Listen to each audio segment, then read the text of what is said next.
All right, so five on your money tonight. It was a rough day on Wall Street in general. It did not end well. Stocks down. This is actually a recovery from where they had been down. They were down about 800 points at one point, but you see the Dow finishing down about 650 points. The NASDAQ just down across the board, 500 points there.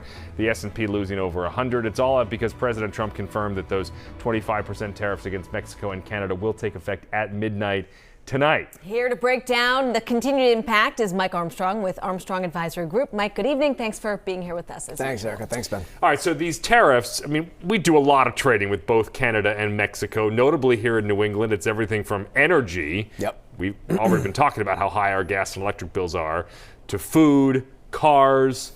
The market already closed down today. How much more could we expect if these truly do go into effect at midnight tonight? This has been threatened before, and then he blinked. Yep, anyone's guess. And honestly, this was kind of one of my concerns over the course of the last month, is that markets, investors did not seem to be taking this threat seriously. And in the back of my mind, I'm saying, okay, well, does he need to do this just to regain credibility in some way? And you never know what exactly is going on in the White House and what the next steps are. But to be clear, yeah, sweeping effects for American households should this stay in effect for an extended period of time.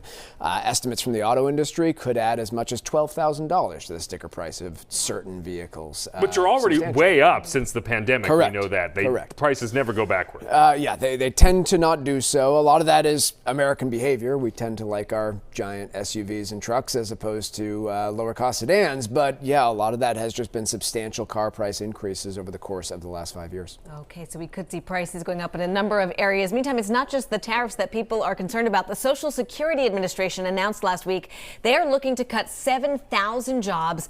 Now, while they might not directly impact payments, it's causing plenty of uncertainty. What could this mean for people planning retirement or in retirement? Well, I think that it could mean delays. It likely does not mean you're going to miss out on your Social Security payments, especially if you're already receiving them. I can't imagine much of a disruption there. But one thing to keep in mind, just in January, the Social Security Fairness Act was passed. What that did, especially for a bunch of Massachusetts workers, was increase their eligibility, and some people who had never received Social Security before suddenly became eligible. We're talking about public sector workers, teachers, police officers, firefighters. The WEP and the GPO were the two rules that were in place that are no longer are, and those people, they were supposed to receive payments going back to 2024. I would imagine those could be significantly delayed depending on the layoffs that occur here. So what do you tell people? I mean, obviously people who are close to retirement would hopefully still be made whole with their Social Security. What do you tell somebody who's maybe, a millennial or a Gen Zer who might be, 20, 30, 40 years away from retirement? Should they count on that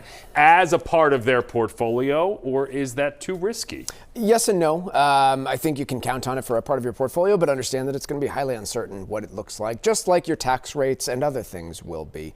I think when there's so much coming at you this fast, as let's admit it has been for the last 5-6 weeks, it's important to kind of separate the noise from what's important, and the tariff announcements are important. The cuts to Social Security are really important for those workers. What it means for the average Social Security recipient, though, is a big open question that I don't think anyone has the answer to, and it's tough, I understand, to not panic in those moments and really worry about the long term, but when you're thinking about money that's set there for the next 25, 30 years, that has to be thought of and treated a lot differently than stuff that you might be needing over the course of the next 6 months. Okay. Mike Armstrong with Armstrong Advisories. Thank you. Thanks, Mike. Thank you. Good to see you.